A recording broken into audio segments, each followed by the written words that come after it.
Hey there. Welcome back to my channel. Today is Monday, October 9th, and this is our creative week. I'm Jennifer Vanderbeek of scrapsoflife.com, and I'm happy to be talking with you all again. Now, why is it Monday and not Saturday or Sunday? Well, this week has been a busy one, which sort of explains why my workbench back there is very chaos and cluttered. So if you watched last week's video, you know that I just got back in from Arizona last Sunday afternoon. And this week I'd like jumped. There was no time to acclimate or like get back into my groove. No, I dove right back in. I participated in this week's Pines and Palms High Cotton Plein Air Paint Out. It's a mouthful, but it's worth it. It started Tuesday morning when I showed up, not expecting to know anyone here, but I'd signed up for the reduced fee to serve as a volunteer. It meant I got to help out. I got to see how things worked. I got to meet a lot of people, and I still got to paint. I did 2 paintings this week, neither of which I have right here with me. One because one sold, and the other is it's somewhere. But I'm jumping way ahead. So I showed up on Tuesday morning, just like, all right, what's going to happen? Turns out I knew one person in the group because I'd met them pre-COVID at a book club, and I liked them, and we got along well. So I was like, all right, cool. If she's part of this group, I'm probably okay. You know how you do that? It's like, well, if this person that I know and trust and like associates with these people, then chances are, okay, I'm going to be good here. I'm going to have positive associations with this group, right? So anyway, I kind of dove right in, and it was phenomenal. Tuesday was classes or workshops, so there wasn't a whole lot to do, but we were getting ready for Wednesday's kickoff. It started with check-in. There was a quick draw competition at the Big Oak, kind of one of our landmarks here in town. It's an oak tree that's like 400 years old or something like that, and it's the size of a block. I mean, it's a small city block. Takes up an entire block. It's massive and it's gorgeous. And to see the way all the artists approached it was just phenomenal. I mean, some people painted the tree itself, some people painted the tree with um houses behind it. Some people like ignored the tree and just painted houses or street scenes or whatever. It was phenomenal to see the talent and the visions of all the different artists. It was so much fun. There was like, I think there were 30 people signed up total for this year's paint out. And then after that, it was painting around town, which continued both in Thomasville and Boston for the rest of the week. Thursday night, we had a communal dinner in Boston, Georgia. This is Boston, Georgia, not Massachusetts. Boston, Georgia, which is just down the road from Thomasville.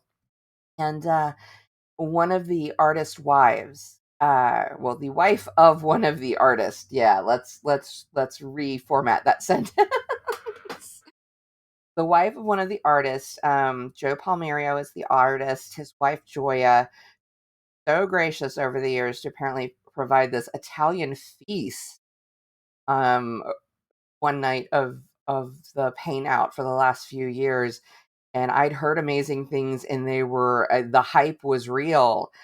She was an amazing cook, amazing woman. Everybody really who participated in this were just like, there were no bad vibes among anybody. It was just people coming together for like the sake of this community of artists, because this was not a competition where there's like a high dollar prize to win, or and we're a small community. No, we do sell art. We did sell art on Friday night and Saturday morning. Art moved from the gallery in out the door. So we do have art buyers, but it's not one of those shows. One of the guest artists said, it's like the sales may be low or slow, and we might do this and we might do that, but we come together because we love the people, we love the town, and we love Sandy, who's the organizer. And this was going to be her last year. And so I was really glad that I got on the ball and was able to sign up in time. Because I knew about this event for years, but I always I always missed the dates. I always thought it was in November instead of October, and when I'd see mention of it, I'd be like, "Oh, doggone it, I missed it again," kind of thing. I was really glad that I got to participate. And then as a volunteer, I got to interact so much more with folks rather than just being there as a fledgling painter. Because okay, you guys know I'm an artist. It's not like I have, I'm not skilled in my own ways, but this is plein air painting. And plein air painting, it's on plein air. There's different ways to pronounce it. In the South, I'm going to say plein air, but plein.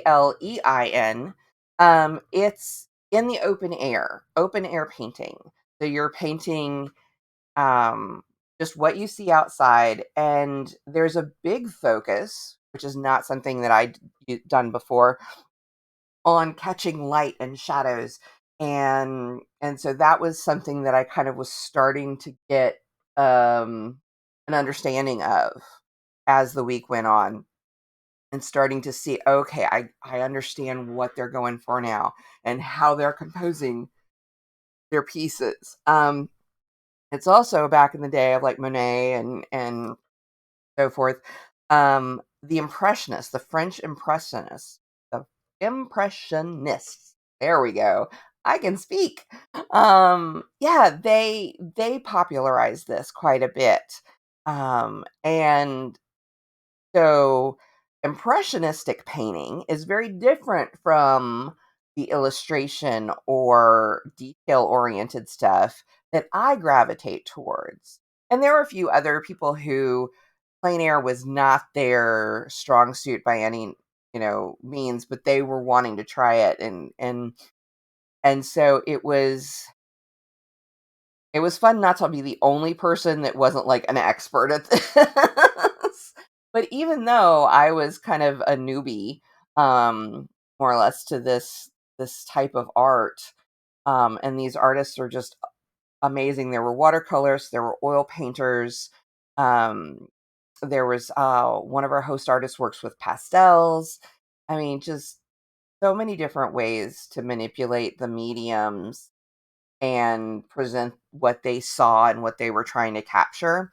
But the impressionists use, or like impressionistic plein air painting is large blocks of color. It's some of it. I mean, it's not abstract at all, but it's not like detailed lines and stuff. And yeah, it's just, it's dabs of this and that and grabbing, catching the light. And of course, there's the thing about plein air is like the light is constantly moving. So if you're painting over the course of 2, 3, 4 hours, then you've got to catch the light and get those values down like that, or you're going to be chasing it for the rest of the session. And again, that was something that I'd never really worked with, since I work in my studio and I'm working like with like a fixed perspective, or like I'm using reference photos that, they're captured in time. I don't have to worry about the light changing. But then there were other things that I learned, like don't wear a white shirt when you're painting. And that's not because you're going to get paint on it. It's because the white of your shirt is going to reflect onto your canvas or your board or whatever. And it's going to affect the way you see the colors and the way you manipulate them. And it's like, yeah, okay, well, that's not something I'd ever thought about. So I mean, lessons were learned, big and small. And I mean, I made friends over the course of 5 days, Tuesday through Saturday. And it was like the best part of summer camp, going there, meeting up with all these people every day. Um, I was up earlier than I normally am, because usually our days started like 8 or 9 o'clock. And y'all know me, I'm a night owl, so I sleep in. So yeah, and we were outdoors a lot of the time, and so even when I was volunteering, I was outdoors, and so just lots of sunlight, which is great. I got a nice little farmer's tan. Oh, sorry, I was fiddling with something on my desk. I got a little nice little farmer's tan on Wednesday when I was out painting on Broad Street. Um, and I was kind of hoping to like fix it later on in the week, but that didn't happen. Um, but yeah, it was like summer camp, getting up and getting together with these people and, painting myself, but also supporting these other artists who are phenomenal and learning and gleaning little bits of information. It was an amazing week, but I will also tell you it was exhausting. Like I didn't need my melatonin at all during this week. I was in bed by midnight and I was asleep shortly after, if not before. I mean, I had to take a couple naps during the week, when a day ended early enough that I was like, okay, I need a nap before Todd comes home and it's time for dinner.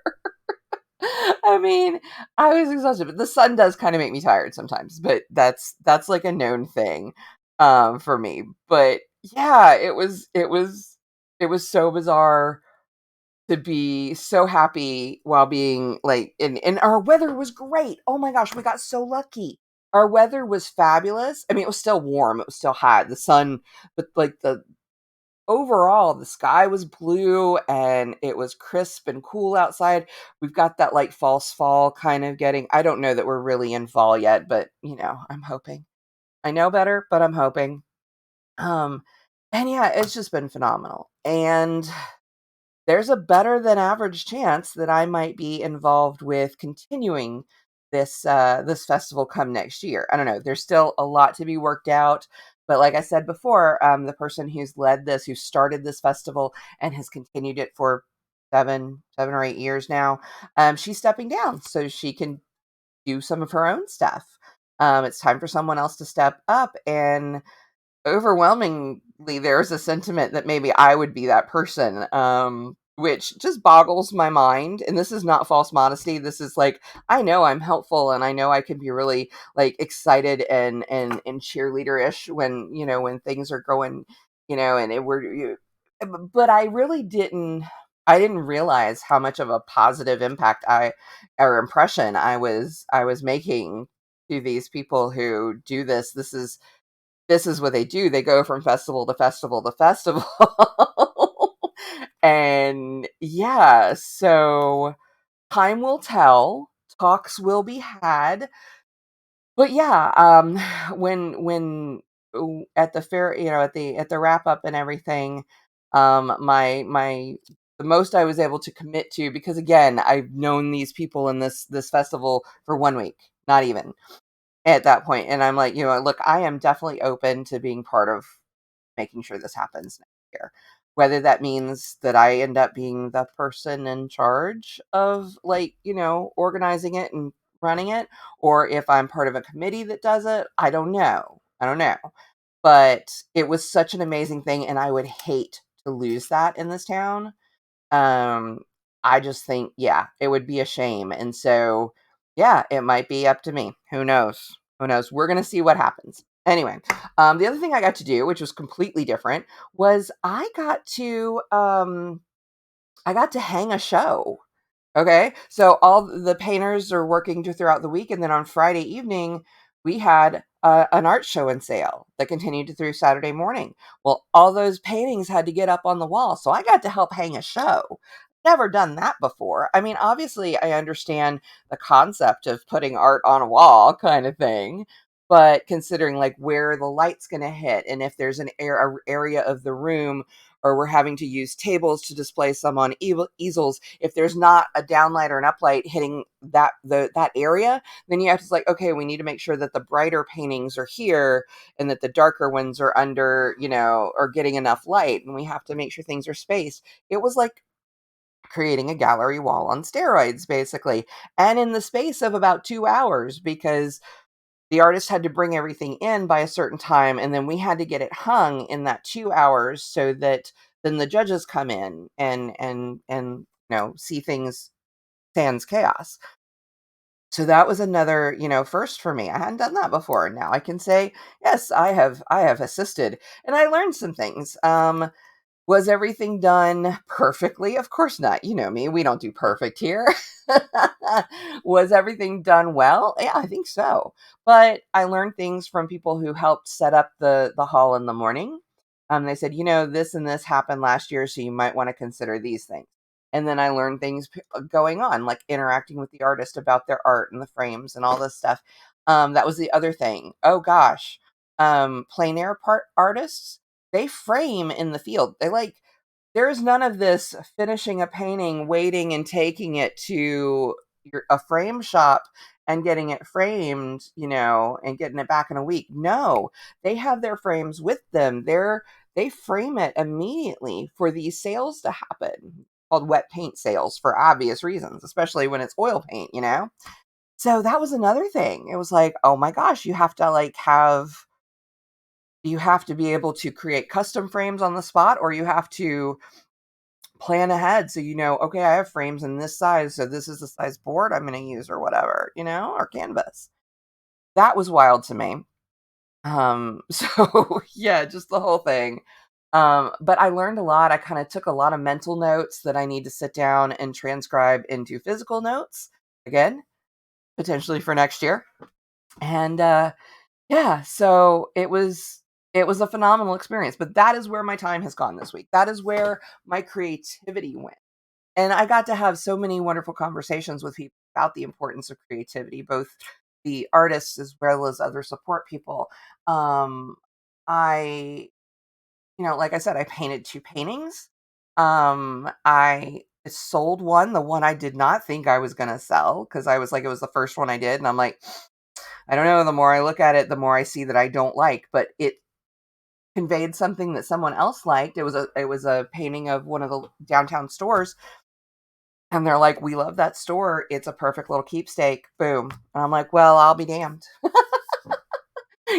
So, but it felt great to be out there. But that is where my creativity and all my energy pretty much has gone for the last week. And then Sunday I did get together with a friend, kind of had a rest day, as far as like, it was not go, go, go, but it was a good kind of recharge day.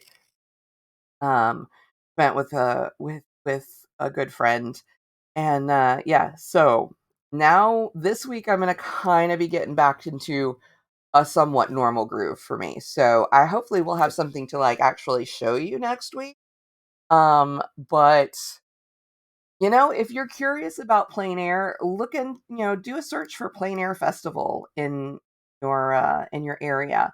Maybe some classes, maybe look up an article or two and see if that's something that you might want to try.